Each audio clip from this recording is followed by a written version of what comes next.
Hi, welcome to my channel cooking के। आज मैं आपके लिए एक फ़िश का डिश लेके आई हूँ। वो है रोहू फिश का एक करी। कैसे हम लोग ओडिशा में करी बनाते हैं फ़िश का, वो दिखाने के लिए लेके आई हूँ। तो चलिए मेरे साथ ओडिया स्टाइल में फ़िश करी देखने के लिए। नॉर्मली हम लोग घर में यही स्टाइल के फ़िश करी बना के खाते हैं। तो चलिए ये रेसिपी देखने के लिए मेरे साथ मेरे किचन में। ये वीडियो देखने से पहले प्लीज़ मेरे चैनल को सब्सक्राइब कर दीजिए और बेल आइकन को प्रेस कर दीजिए for my next videos notification. Fish curry बनाने के लिए पहले हमें फ़िश को फ्राई करना है। यहाँ पे मैंने हल्दी और नमक से फ़िश को मैरिनेट करके रखा हुआ है। अब हम एक कढ़ाई में तेल लेंगे। मेरा कढ़ाई गर्म हो चुका है। अब उसमें मैं सफिशिएंट अमाउंट का तेल डालूंगी। अब हम इसमें फ़िश डाल के फ्राई कर लेंगे अच्छे से। ये मैंने फ़िश डाल दिया फ्राई करने के लिए। फ़िश को फिर पलट लेंगे। ऐसे ही पलट पलट के फ़िश को फ्राई करेंगे।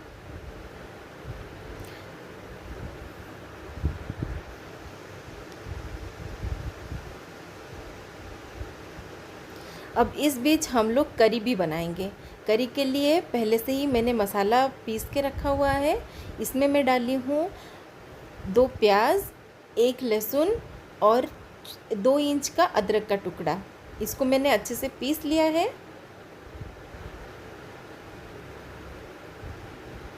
अब मैं एक कढ़ाई में तेल लेके उसमें ये मसाला डाल रही हूँ।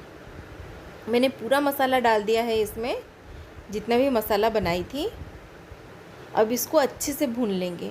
फिर इसमें मसाला डालेंगे। इसमें ज़्यादा मसाला नहीं जाता है, बस हल्दी पाउडर, लाल मिर्च पाउडर और जीरा पाउडर उतना ही डाल के अच्छे से भून लेंगे मसाले को।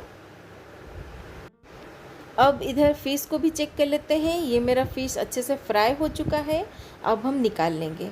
सारे फ़िश को सैलो फ्राई करेंगे। आप चाहे तो डीप फ्राई भी कर सकते हैं। कुछ कुछ जगह पे उड़ीसा में डीप फ्राई भी करते हैं।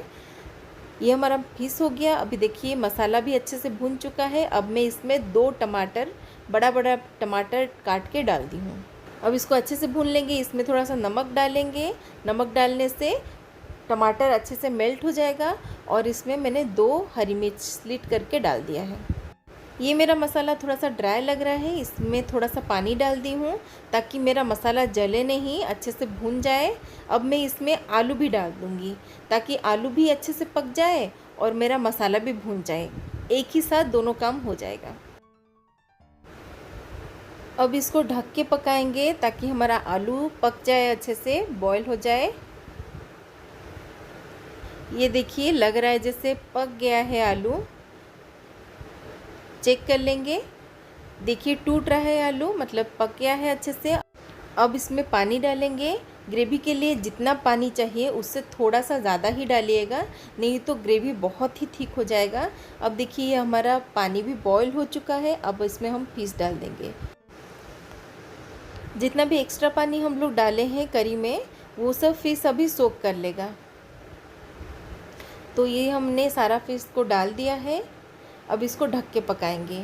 ढक के पकाने से फ़िश थोड़ा सा सॉफ्ट हो जाएगा। अगर आपको क्रिस्पी फ़िश चाहिए तो आपको ढकने की ज़रूरत नहीं है। फ़िश डालने के बाद तुरंत ही फ्लेम बंद कर दीजिएगा, तो आपका फ़िश भी क्रिस्पी रहेगा और ग्रेवी का ग्रेवी अलग रहेगा।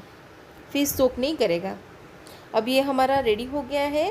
मैंने बस एंड में थोड़ा सा धनिया पत्ता डाल दिया है। अब इसको सर्व करेंगे और चावल के साथ खाएंगे। फ़िश को चावल के साथ ही खाना चाहिए, बहुत टेस्टी लगता है।